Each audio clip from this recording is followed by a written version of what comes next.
Today I'm going to attempt to plant a lot of bulbs. There are 500 bulbs here. We've got 6 bags of 50 daffodils and then 4 bags of 50 tulips, and I'm going to try to get those in the ground today. I wanted to do it all in one day. I have tons more bulbs that I need to get in the ground, but I'm still waiting on a package and it still hasn't even shipped yet. So I'm going to get these in because these are going in places that are kind of contained and it's just going to be them. The other bulbs that I'm waiting for, I just kind of want to mix them all together, throw them down, and then dig them into the ground. So I figure at least I can get these in the ground now, and then I'll have less to do later, especially since days are shorter now. So let's get it done. I'm going to be planting I'm going to be doing about 50 tulip bulbs per bed here. And so the first thing I need to do is get all the vegetables cleaned out of this, all the old vegetable stuff. I don't like to keep the old vegetation from tomatoes or anything like that when I am winterizing my garden like I do with all my other perennials and things like that, because there are some diseases and pests that live in these that will carry on and continue to be a pest to my vegetables next year. So I get rid of all these and then I basically just start fresh with these. I've got my compost bags in the car, which is right here, so it's really easy to get to. It'll be really easy to just lay it out. I'm going to put the bulbs down first, put the compost on top, and then we should be done pretty lickety split.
Are all clear, and I'm just going to get rid of this pile right here, throw that in the woods, and then I'm going to mix together my tulips and get them planted.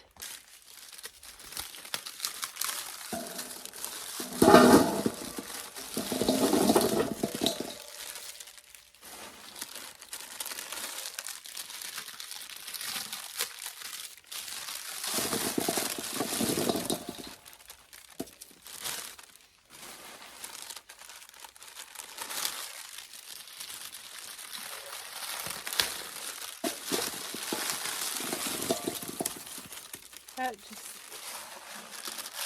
it's like gold right there. It's so beautiful.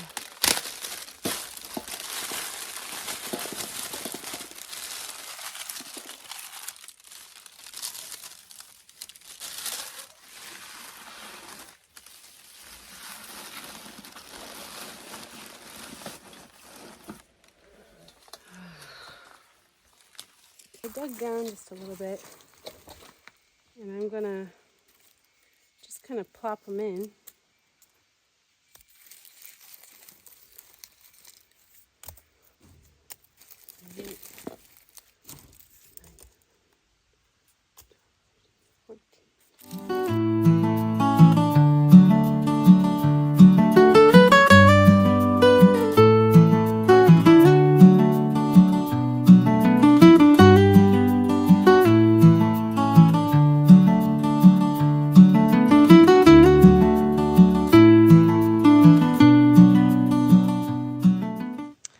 So when you toss them in like this, it kind of makes it a very natural feel when they come up. Not too in lines or anything like that. But when I put them in, I'm going to twist them in a little bit. And that way there's no air pockets underneath their roots. And I'm going to go around and I'm going to do that to all of them. And then we're going to put compost on top.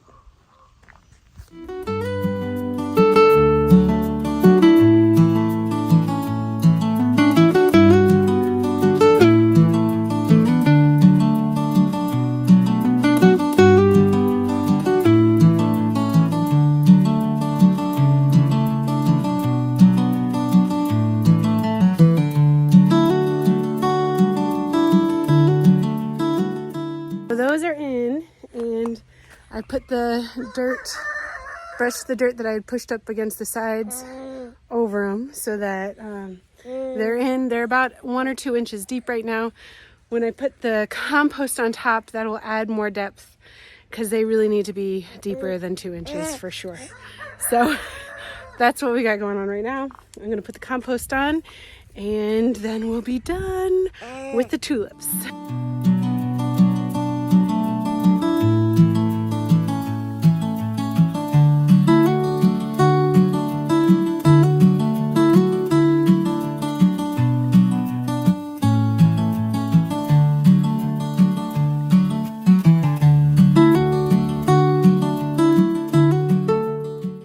Okay, these are all done. I underestimated how much soil I'm going to need for these 2 beds, so I'm probably going to end up getting another 2 bags for them. But the other ones are looking really good. I did a 1.5 bags for those, and it's really happy. So it just looks so nice. It's not going to last long. It's not going to look like this forever for sure. It's going to not be as dark anymore. It's going to get sun bleached. The leaves are going to fall on it. It's going to get messy, but next spring, there's presents. So here are the beds after having, I totally broke this. I need to fix this now. But here are the beds after getting them all prepped. They've got about 50 tulips in each. It's gonna be great. Out here in the orchard, I'm gonna be putting 6 daffodils around each of these trees. I think there's 17 or 18 trees out here, but I got specifically the easy naturalizing ones. So hopefully they spread and they double and triple and everything over the years. But daffodils are really good for keeping rodents away underneath the soil and above the soil. So that's why I'm specifically putting them out here with the fruit trees. We want to protect them. If you see, they've all got these beautiful tree guards on. My in-laws just did that, and they asked me if they should leave the fences off the trees, and I said no, and I don't know why I did that. That was stupid. It would have made this a lot easier. I forgot that I was coming out here though. So anyway, gotta get 6 around each tree. That's my goal.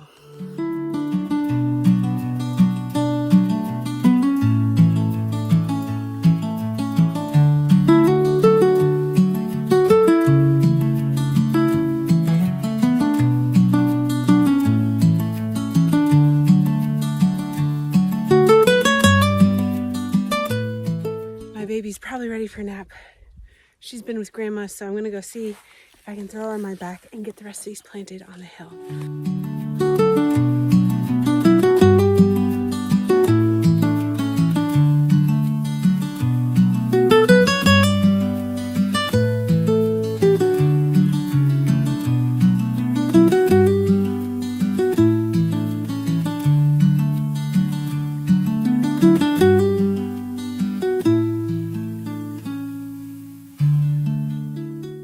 So I walked in and I was gonna get my baby, but she was falling asleep on her grandmother's chest, and it was so beautiful and so sweet. So I'm not gonna mess with that. While they're sleeping, I'm gonna get as many as I can planted. I just got done finishing up 2 bags on the side of the hill there. So that's about 100 bulbs that I put in there. And I decided I'm not going to put the 200 bulbs that I wanted to put there. I'm going to put 100 bulbs in the food forest. I don't know why I didn't think about that in the first place. I'll tell you what, it is so hard doing this job right now because of the ridiculous blister that I have. After I finished planting the Pachysandra the other day, I made such a big mistake, and I used a Sharpie marker to dig the holes, and I didn't wear gloves, and I was just trying to go as fast as I could because the baby was sleeping, and wasn't paying attention to the fact that my hand was hurting more and more. And so it is hard to dig holes when you have to do the push down thing and the wiggle around thing with, anyway, this is a really inconvenient spot to have a blister, for real.